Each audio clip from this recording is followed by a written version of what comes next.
Toutes et à tous et merci d'être avec nous. Pour nous présenter notre conférencière d'honneur, j'ai le grand plaisir d'accueillir le président directeur général du CHUM, Dr Fabrice Brunet. Monsieur le directeur du centre de recherche, Vincent Poitou, et surtout Madame Fabiola Gianotti, je suis extrêmement heureux et honoré aujourd'hui de vous présenter pour cette journée exceptionnelle une personne exceptionnelle qui elle-même a été à l'origine de toute cette recherche qui se fait aujourd'hui. Madame Gianotti, posso parlare in francese o in inglese? Che prefiere? Le français ira très bien. Bon, très bien. Parce que comme vous êtes d'origine italienne, un peu comme moi, c'était le plaisir de vous le dire en italien. Alors, donc, Madame Gianotti est une docteure de l'Université de Milan qui a travaillé comme physicienne de recherche au sein du département de physique du CERN et depuis de nombreuses années pour pouvoir travailler sur, maintenant à l'Université aussi d'Édimbourg, où elle est correspondante de l'Académie italienne des sciences. Plus récemment, elle a été élue porte-parole du chef de projet de l'expérience Atlas, fonction qu'elle a exercée jusqu'en 2013. Et le 4 juillet 2012, c'est elle qui est revenue la tâche de présenter les résultats de la quête du boson de Higgs à l'occasion d'un séminaire qui s'est tenu au CERN. Elle a écrit et coécrit plus de 500 publications dans des revues scientifiques à comité de lecture, et elle va nous expliquer l'importance de la physique quantique dans le développement de la connaissance des données et de l'utilisation des données. Vous savez à quel point le CHUM est avancé dans ce domaine et va bénéficier de votre conférence. Je vous en remercie infiniment, Madame Gianotti, Dottore Gianotti. Grazie mille. Merci beaucoup pour cette présentation et merci surtout pour cette invitation. Et donc, permettez-moi tout d'abord de partager mon écran. Tout d'abord, merci beaucoup pour cette invitation et aussi en particulier pour parler de la recherche fondamentale qu'on fait au CERN et les applications dans le domaine du médical en particulier. Si vous me permettez, pour cette présentation, je vais passer à l'anglais parce que je suis un peu plus à l'aise en anglais quand il s'agit d'un exposé scientifique. So let me first remind you that CERN is the largest laboratory in the world for particle physics and one of the largest laboratories for science, for fundamental research in general. So our mission consists of 4 pillars. The first one is, of course, related to our main objective, which is doing research in particle physics. And particle physics is the most fundamental of all sciences because it studies the smallest constituent of matters and of the universe, what we call the elementary particles, objects that cannot be cut into smaller pieces. And this research has been awarded over the years by several discoveries, for instance, the Higgs boson in 2012, which was already mentioned just a few minutes before, and Nobel Prize awarded to scientists working at CERN. The second mission has to do with technology and innovation because our scientific objectives are so ambitious, we will see them later on, that clearly they require very complex instruments to be addressed successfully. And these instruments are developed in 3 main domains: particle accelerators, particle detectors, and computing infrastructure, and also require the development of cutting-edge technologies in many, many fields that go from superconducting magnets to big data, from fast electronics to vacuum technologies, cryogenics, etc. And these technologies are transferred to society free of charge. One very famous example is the World Wide Web, which was developed at CERN in 1989 by Sir Tim Berners-Lee, who at the time was a CERN employee. And the web was developed with the goal of facilitating the exchange of information among the scientists of the lab. And of course, since then, it has changed the way society accessed information. And CERN decided in 1993 to make the web available to everybody, for everybody to use and develop free of charge. But there are other examples, for instance, in the field of medical application. The third pillar of our mission is training. So training the future generation of scientists, physicists, engineers, and also technicians, but also the education targeting the general public. And last but not least, CERN is a concrete example of successful collaboration across borders, because it attracts some 17,000 scientists from all over the world. More than 110 nationalities are represented. It's interesting to look at the history of CERN, and because the values that underpin the lab and the foundation of this very special organization are very relevant even today. CERN was founded in 1954. This was after a crisis. We are today in a crisis, or almost out of a crisis. So, of course, a smaller crisis than World War II, but nevertheless a crisis. And at the time, in the mind of the visionary founding fathers, I'm saying fathers because they were all men, among them some politicians and some scientists, in their vision, there were two main goals. First of all, to rebuild scientific research in Europe, because during the war, several very important scientists had emigrated to other countries because of the Jewish persecution. In my own country, in Italy, one example is Enrico Fermi, who moved to Chicago because his wife was Jewish. So this tells us that already at the time there was awareness that the economic recovery on the continent after the war depends also on, and is built also on, investment in fundamental research. And the second declared goal was to foster peaceful collaboration between European countries by using science. So the awareness that science can break walls, that science is a kind of glue that brings people together. It's based on objective facts. And so by this very intrinsic nature brings people together.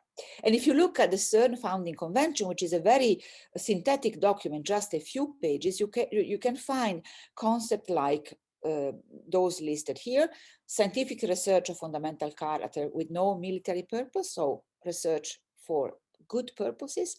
Second, everything we produce at CERN, from scientific results to information that we have, technologies that we develop, all these should be made available to everybody free of charge. This is what we call open science today. At that time, it was not called like that in 1954, but essentially this is what the CERN founding fathers wanted.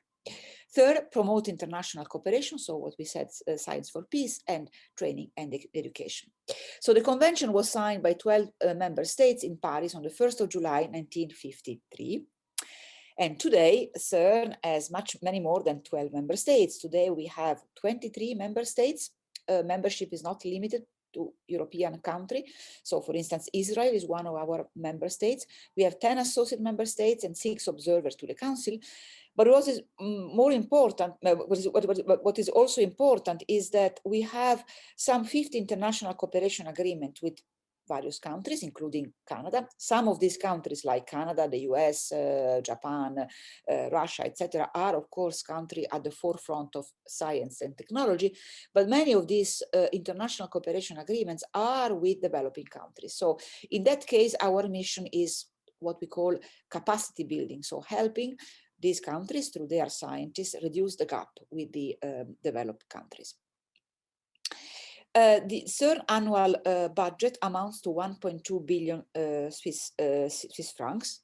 In more, familiar and friendly units, this corresponds on average to 1 cappuccino per European citizen per year. And this budget is shared by the member states in proportion to their net national income. So Germany is the largest contributor, followed by the UK, France, Italy, Spain, and so on and so forth.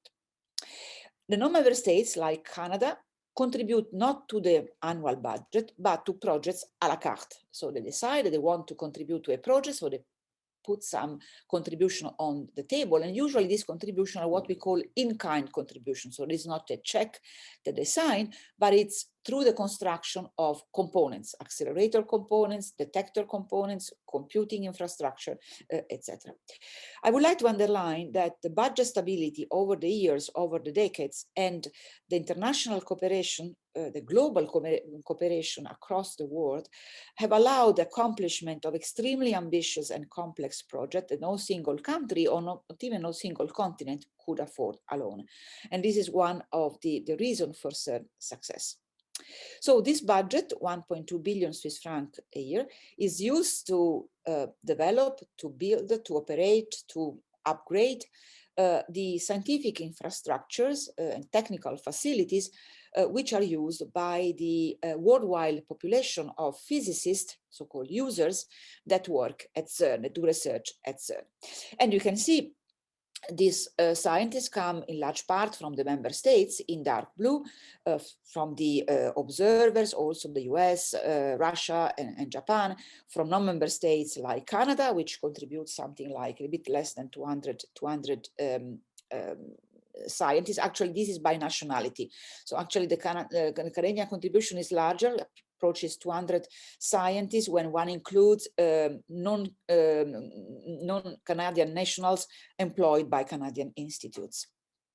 But you can also see that some of these scientists come from poor countries, from developing countries, for instance, in Africa or some countries in Asia, etc. And so, as I mentioned before, there are these two kind of goals. On one end, to have a global collaboration to realize and to implement our very ambitious project, and on the other hand, capacity building and helping the developing country close the gap with the developed countries. If you look at the age distribution of these 17,000 people in total, you see that most of our population is quite young. The peak is at 27 because most of the people are actually students or young postdocs. Of course, there is a long tail and there are also quite old people which continue to come to the lab every day, which also shows that working at CERN increases their lifetime expectation. But apart from this joke, I would like to stress that at any given time at CERN, we have something like 4,600 young people, 3,000 PhD students, and another 1,600 young people, technicians, summer students, postdoc, that are trained through dedicated CERN programs.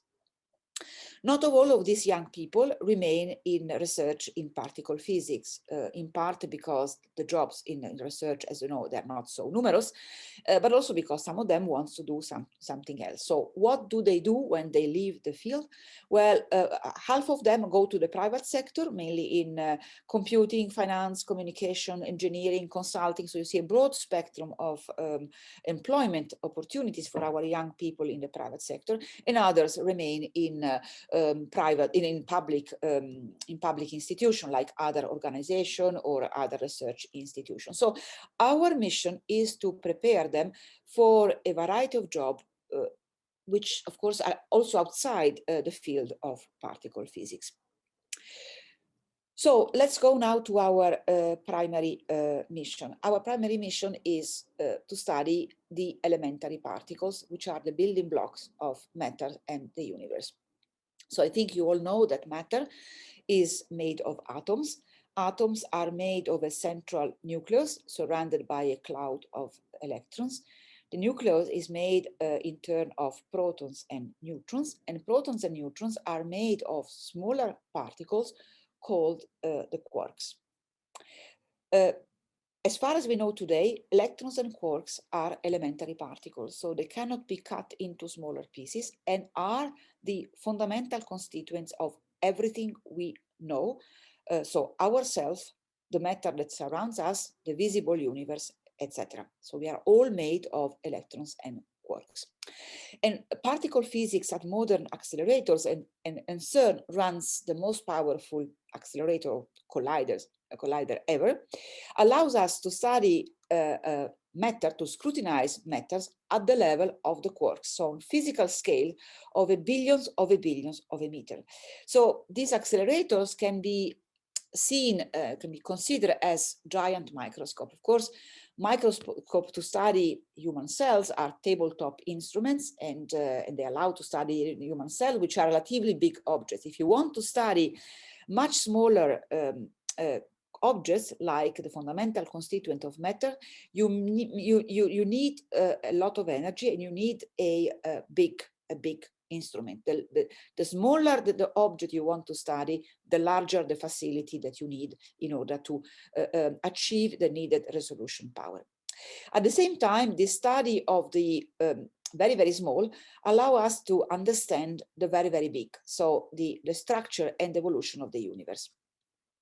And this is because we know today with quite a high precision that the universe had origin some 13.7 billion years ago from a big explosion, which is called the Big Bang. When I say high precision, means that we know the age of the universe today with a precision which is at the level of 20% or so. At the beginning, the universe was, like in any explosion, very dense and very hot. And it was essentially gas of elementary particles at the running free across the universe. They were not bound into any specific state. And so that's why, by studying the elementary particles and their interaction at the most fundamental level, we can understand how the universe behaved during the early time of its existence. And then with time, as the result of the explosion, the universe expanded and cooled down. And as a consequence of the cool down, the elementary particle started to get together to form bound states. So first the quarks to form neutrons and protons, then neutrons and protons to form atomic nuclei, then atomic nuclei with electrons to form atoms of the lightest elements, so hydrogen, helium, etc., and so on and so forth, up to the macrostructure that we know today and we admire today, so the planets, the stars, galaxies, etc. And we have two different and complementary ways of studying the universe and its evolution. One is to use telescopes on Earth or in the sky, so satellites on cosmic missions. And this telescope allow us to study the universe by looking at the macro elements, the macro objects, so galaxies, stars, etc. And by looking at the farthest objects, they can go back in time. However, there's a kind of wall here which corresponds to when the universe was 380,000 years old, which the telescope cannot penetrate. And this is because for earlier epochs, the universe was so dense that light could not escape. The light was trapped in this ball of very dense and hot particles. And so this light never reached us and our telescope. So the maps of the universe that the telescope do are maps that correspond to 380,000 years after the Big Bang. And if you want to go beyond that and study what happened at earlier epochs, you need to use accelerators. With accelerators today, we managed to go back to a millions of a second after the Big Bang, 10 to the minus 12 seconds from the Big Bang. So how do we do in practice with accelerators or colliders? So what do we do in general is to accelerate two beams of particles in the two opposite directions of a ring. This is the basic principle of the Large Hadron Collider that we run at CERN. Of course, one can also have linear accelerator, but I will concentrate and focus on rings. So as you can see, we inject two beams of particles, for instance, two beams of protons in the two opposite directions, and then we make them collide. Accelerators, and here you can see quite a spectacular photo of the LHC, the Large Hadron Collider underground tunnels, are made of two main elements. They are made of electric fields that accelerate the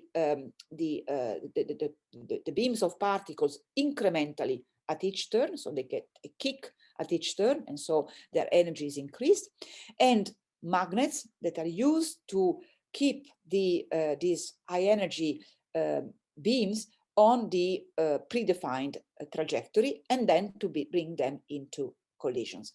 And the limit in the energy that we can achieve is actually given by the bending power, so by the magnetic fields that are provided by these magnets, because what is very difficult is when you have a beam of high energy particles is to keep them on the trajectories. When, like, you drive your car, if you have to keep your car in a circular track, in a circular path, of course, that's quite difficult if the car has a very high energy. So the higher the energy, the more difficult it is to keep the beams on the circular path, and therefore more higher field magnets you need, and there we are limited by the technology. So then we bring these beams into collision. So for instance, proton collides, and what happens? Well, we can say, by using a picture which is not scientifically is not very rigorous, you can imagine that these two protons go into thousands of pieces. And so we can study the fundamental constituent of protons, the quarks, and then other particles that keep the quarks together, called gluons, and so understand how matter behaves at the most fundamental level. Also, when we smash these two beams, there is a lot of energy that's produced in this collision, and this energy, collision energy, can transform itself into new particles. We all know the equation of Einstein equation, E equal mc square, energy and mass at the manifestation, at two different manifestations of the same quantity. So the energy of the collision can transform itself into new particles. And of course, the larger the collision energy, the heavier the particles that we can produce in these collisions. And this is why the Higgs boson that had been postulated, has been predicted theoretically at the beginning of the 60s, has only been discovered at CERN in 2012, because only the Large Hadron Collider at CERN had enough energy to produce this particle at an observable rate. So in order to study the product of these collisions, so that the accelerator are the first tool, the second two important tools are detectors. So we surround the collision point with instruments that are called particle detectors, made of different technologies, different layers. Typically with this structure, they have cylinders with two end caps that close the solid angle in the forward regions, and allow us to detect ideally every single particles that is produced in the collision, to detect these particles, to understand if it is an electron, a proton, any other particles, measure their energy, and therefore have a full picture of the collision events. So if accelerators can be assimilated to giant microscope, particle detectors can be assimilated to giant digital camera, which take pictures of the collision events. However, the two beams at the Large Hadron Collider collide 40 million times a second. So these particle detectors must be very fast. And this gives you also already an idea of the technologies that we have to develop. So let's come to the Large Hadron Collider, LHC, the most powerful accelerator ever. So here you see a very nice aerial view of the Geneva region in Switzerland. You see in the back, you see the Mont Blanc, the Alps. You see here the Lac Léman. This dashed white line shows the border, the border between Switzerland on the top of the screen and France on the bottom of the screen. Geneva is here, downtown Geneva is here. CERN headquarters are here in Switzerland, and this yellow ring show the location of the Large Hadron Collider, which is a 27-kilometer ring, 100-meter underground. So on the surface, you don't see anything. You have to go down through access shaft, and you see then you see the accelerator and the detectors. So operation started in 2010. In 2010, we started to circulate two beams of protons in the two opposite directions, accelerating them up to the highest energies, where the limit, as I said, comes only from the available technology. And these two beams are brought into collision at 4 points of the ring, where in 4 big underground caverns, we have installed 4 big particle detectors called ALICE, ATLAS, CMS, and LHCb. When I say big, this is really big. I will show you an example later on. So only 2 years after operation start in July 2020, the two biggest experiments, ATLAS and CMS, announced the discovery of a new particle, the Higgs boson, and a very special one. I will try to explain to you why it's so special. And I would like to stress that Canadian scientists, as well as research institutions, universities, funding agencies, and industry from Canada, have contributed in a very significant way to the one of those experiments, the ATLAS experiments, the LHC accelerator itself, and the computing infrastructure, and been also involved in the discovery of the Higgs boson and many other studies, scientific studies that have produced very important results from the Large Hadron Collider. As I mentioned, the LHC required the development of cutting-edge technologies in many fields. And I said, so again, this is the picture of the LHC underground tunnel. These blue tubes house perhaps the most important ingredient. As I mentioned before, the most difficult thing and the limitation to the energy of the beams come from the magnetic field that is needed to keep those beams on a circular track. And therefore, we need to use very powerful magnets to bend the beams and keep them on track. And this requires superconducting magnets, because if you want to produce very high fields, you need very high current. We are talking about 12,000 amperes. And in order to produce these very high currents without losses, you cannot use normal conducting materials like copper. You need to use superconducting materials which have the power, the feature that they can carry electric current with no resistance, with no loss. However, these superconducting materials become superconducting at very low temperature. And so when the resistance essentially drops, and so the superconducting magnets developed for the Large Hadron Collider operate at 1.9 Kelvin, 1.9 degrees from absolute zero. This corresponds to minus 271 degrees, which makes of the LHC one of the coldest places in the universe, because I said at the beginning that the universe had origin from a big explosion, the Big Bang. And so you could ask yourself, what is the temperature of the universe today? Well, the temperature is 2.7 Kelvin, whereas the LHC operate at 1.9 Kelvin. The construction and the development and construction of this magnet is a very good example of partnership between fundamental research and industry, because we had to develop the prototypes in-house at CERN, because the technology did not exist at that time in industry. And we did so with the most promising industries for the final construction, because at the end we had to construct 27 kilometers of magnets, and this of course cannot be done by CERN. So we developed these prototypes together with industry, and so we grew together, we learned together, and when the technology was mastered, it was transferred to industry for the massive production of all these magnets. So a few additional numbers: when we operate at full steam, at full regime, there are 200,000 billions of protons that circulate in every beam. The beam makes something like 11,000 turns of the 27-kilometer ring per second, because they travel close to the speed of light, and so on and so forth.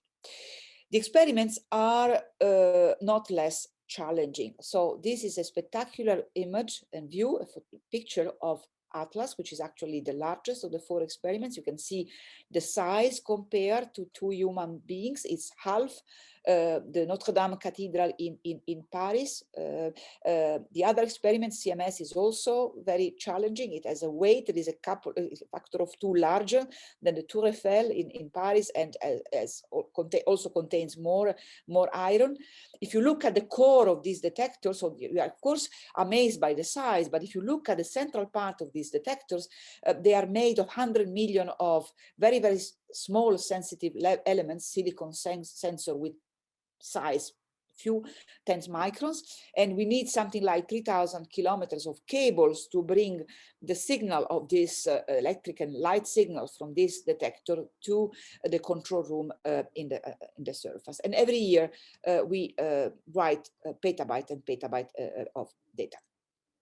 The Higgs boson was discovered in 2012, and the Nobel Prize in Physics in 2013 was awarded to François Englert, a Belgian physicist, and Peter Higgs, a UK physicist, who had predicted in 1964 the existence of this particle. And in the motivation of the Swedish Academy of Science, you see also the recognition of the ATLAS and CMS experiments at the Large Hadron Collider. So why is the Higgs boson so important? Of course, I cannot go into the details of the theory, but maybe I can tell you something that that's I think it's quite important also for our everyday life.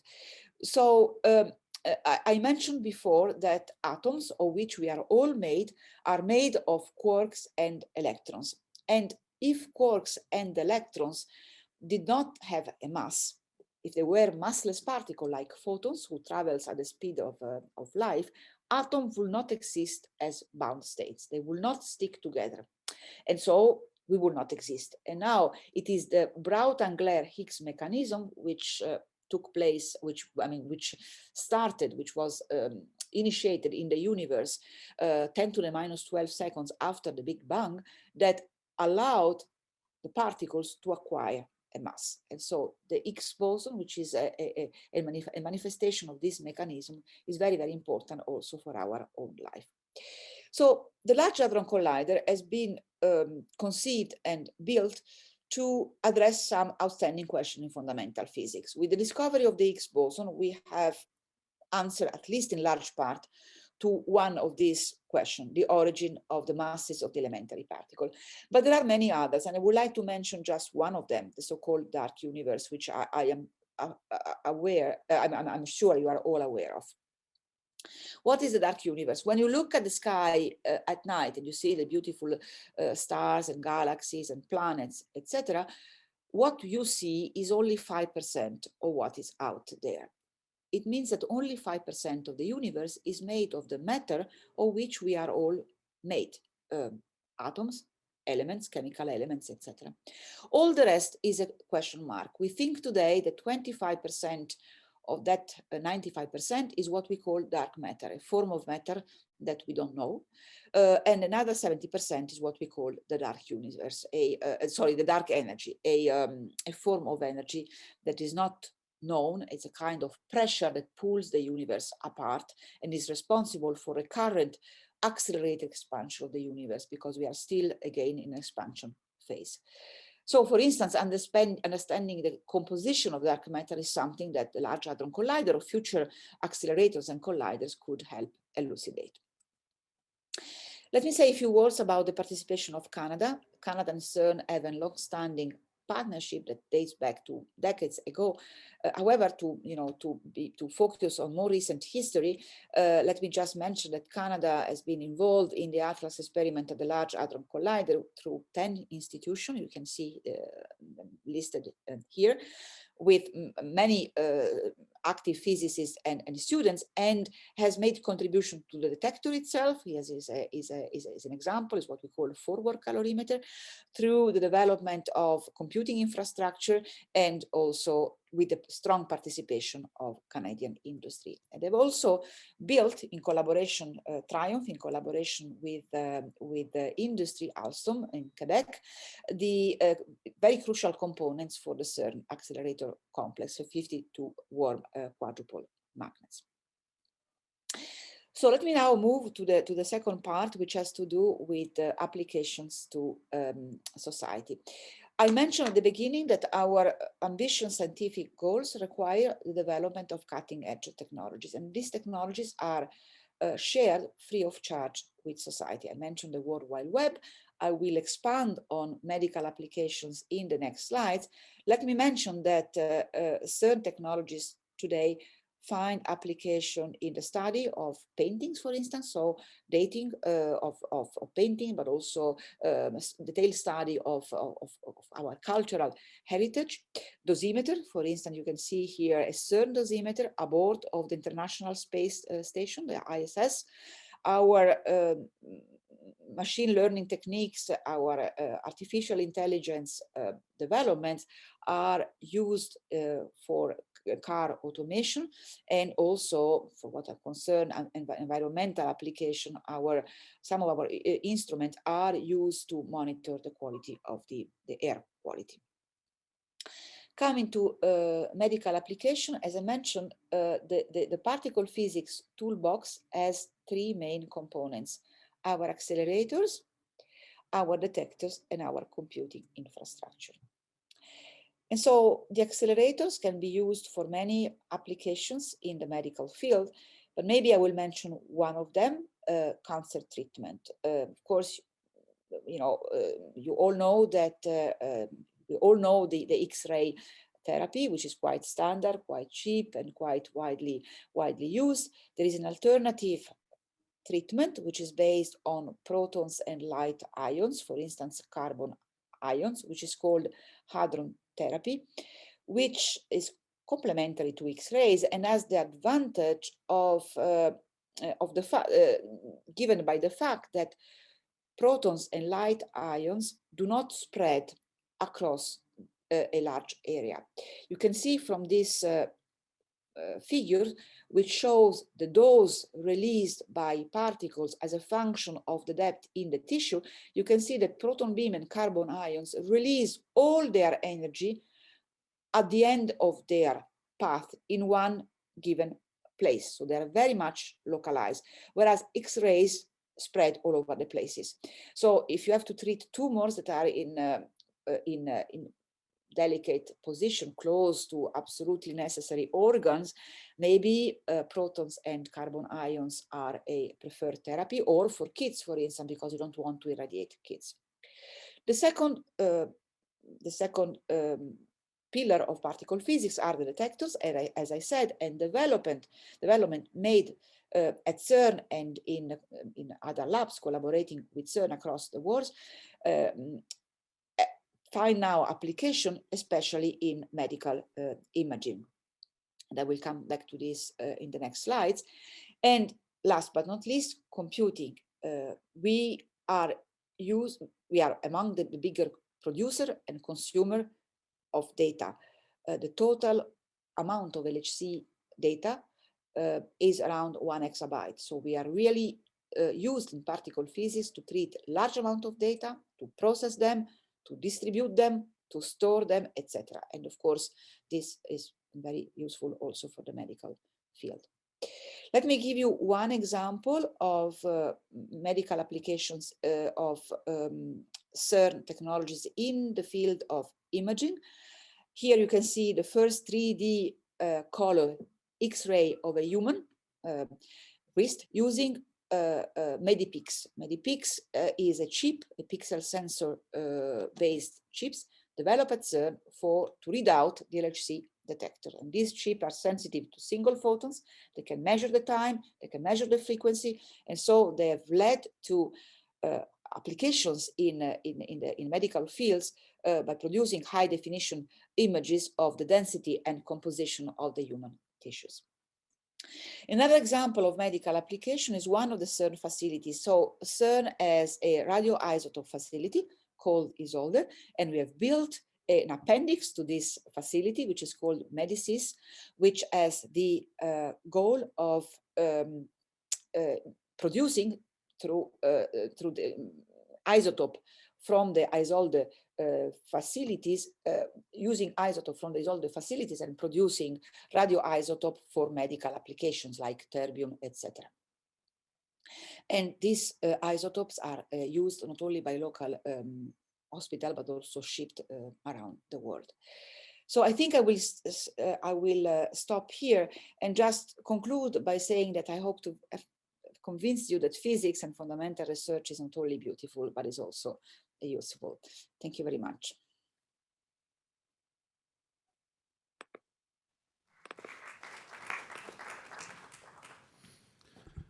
Merci infiniment, professeur Gianotti. Bonjour d'abord, je suis Vincent Poitou, directeur du Centre de recherche. Je n'ai pas eu l'occasion de vous saluer avant.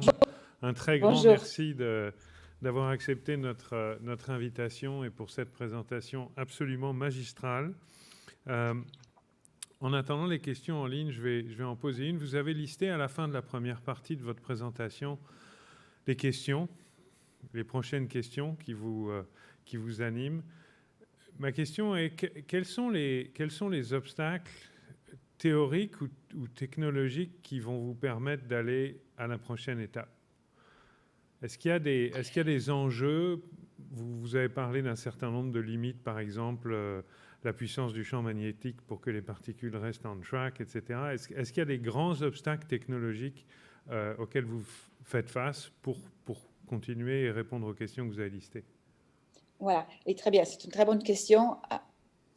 Alors, tout d'abord, je voudrais dire que, bien sûr, pour pouvoir... Alors, laissez-moi dire que les questions ouvertes, comme la question de l'univers noir, la question de la symétrie entre matière et antimatière, je n'ai pas pu aller dans les détails, pointent à l'existence de nouvelles physiques, c'est-à-dire de nouvelles particules, de nouvelles particules et de nouveaux phénomènes qu'on n'a pas encore découverts. Parce que les particules qu'on a découvertes, les phénomènes et les forces qu'on connaît aujourd'hui ne sont pas en mesure d'expliquer tout ça. Par exemple, il n'y a aucune particule élémentaire connue aujourd'hui qui a les bonnes propriétés et caractéristiques pour expliquer la matière noire. Donc la matière noire doit être faite de particules différentes. Comme on ne les a pas encore découvertes, on pense que, bon, soit elles sont super légères, comme les actions, etc., mais là, il faut des approches différentes que les accélérateurs. Et en fait, on comprend que la composition de la matière noire est un enjeu, pas seulement pour la physique aux accélérateurs, mais aussi pour plein d'autres domaines de la physique fondamentale, astroparticules, cosmologie, etc. Mais elle pourrait être faite de particules très lourdes. Et donc là, il faut pousser les énergies. Donc à nouveau, il faut construire des accélérateurs plus puissants, plus grands et aussi plus puissants. Mais il y a d'autres enjeux technologiques. Du point de vue de la théorie, c'est une très bonne question parce qu'aujourd'hui, on a plusieurs théories, mais c'est à la fin, c'est l'expérimentation, c'est l'exploration directe qui nous dira si une telle théorie qui a postulé, par exemple, l'existence de particules supersymétriques comme composants de la matière noire, elle est correcte ou pas.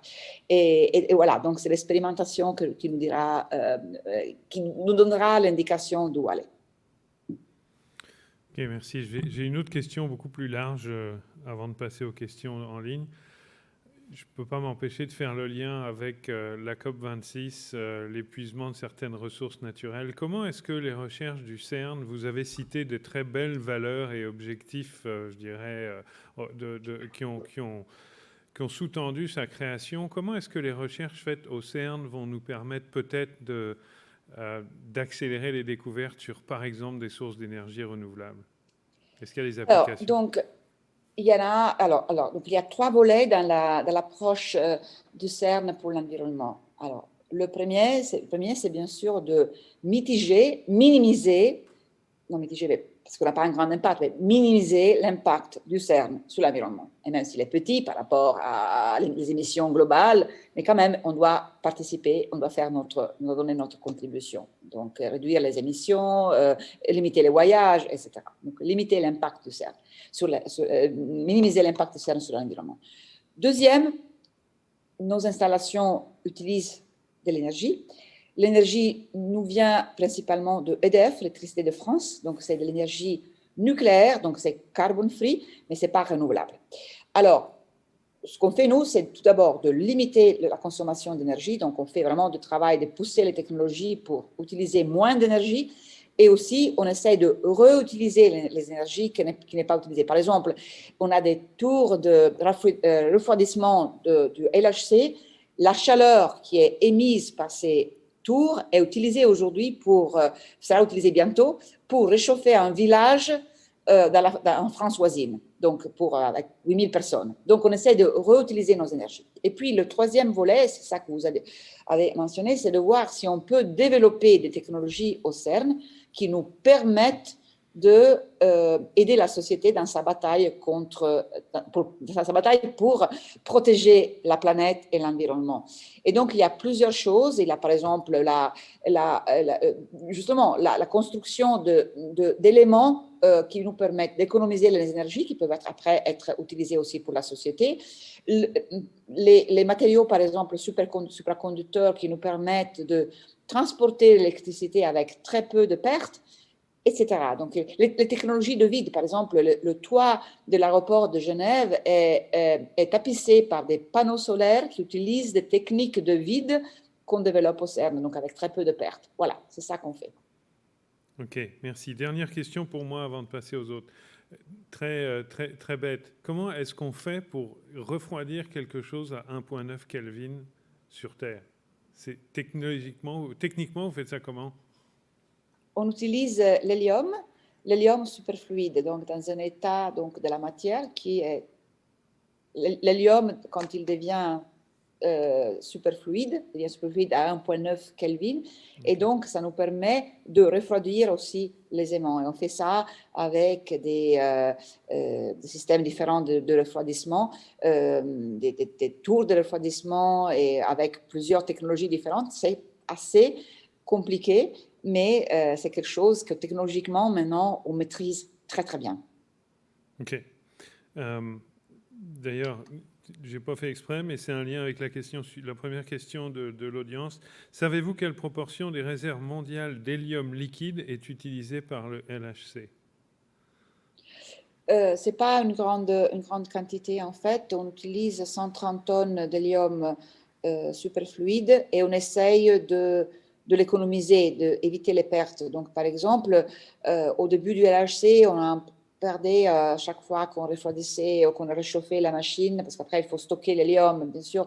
Donc, on passe de l'hélium gazeux à l'hélium liquide et superfluide.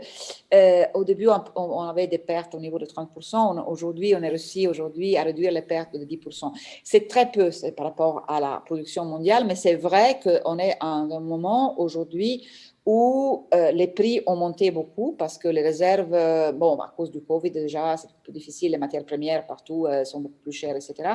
Mais il y a un certain nombre de réserves qui ont été fermées, aux États-Unis par exemple, mais il y en a d'autres maintenant qui s'ouvrent en Russie. Alors les producteurs principaux sont le Qatar, l'Algérie par exemple, les États-Unis maintenant un peu moins, et maintenant la Russie va rentrer dans les jeux, et donc on espère qu'avec ça, les prix vont baisser. Mais la quantité est très petite par rapport à la production mondiale, qui est utilisée, comme vous savez, aussi en médecine, pour refroidir, dans l'électronique aussi, dans l'industrie électronique.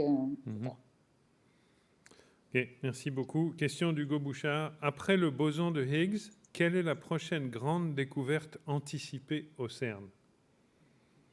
La question est, on ne sait pas, parce que justement, on sait qu'il y a des questions ouvertes, et on les affronte. On essaie de les affronter et d'y répondre.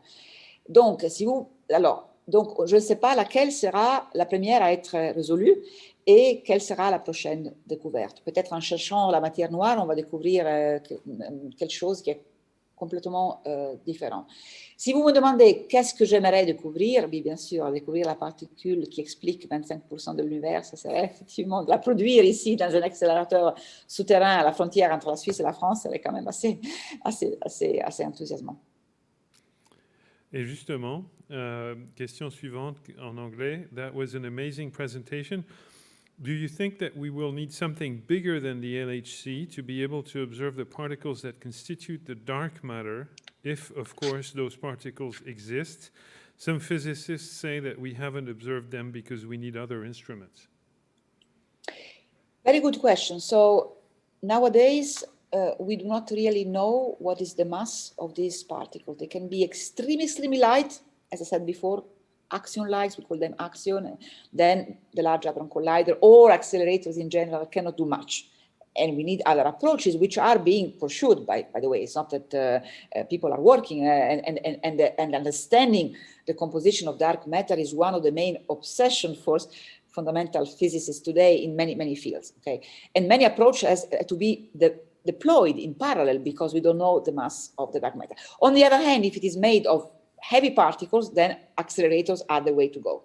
And so the best thing we can do is to deploy all these experimental approaches in parallel and work together in a complementary way. Yes, if dark matter particles are more heavy than what the LHC can achieve, then we need more powerful colliders. So bigger, but also more powerful,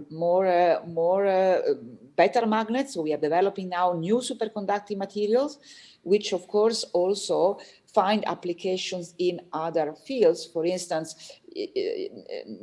Pierre, Vincent, you were asking before what is CERN doing for renewable energy. You know that there is a worldwide project in France, in Cadarache, called ITER, which tries to produce energy through nuclear energy through fusion, which has the advantage of having no waste.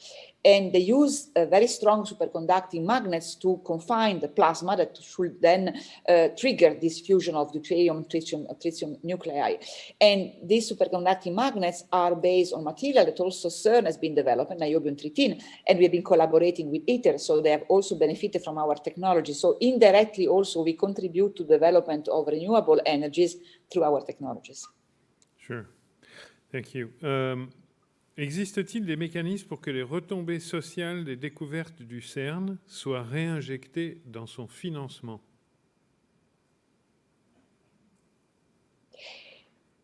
Oui et non.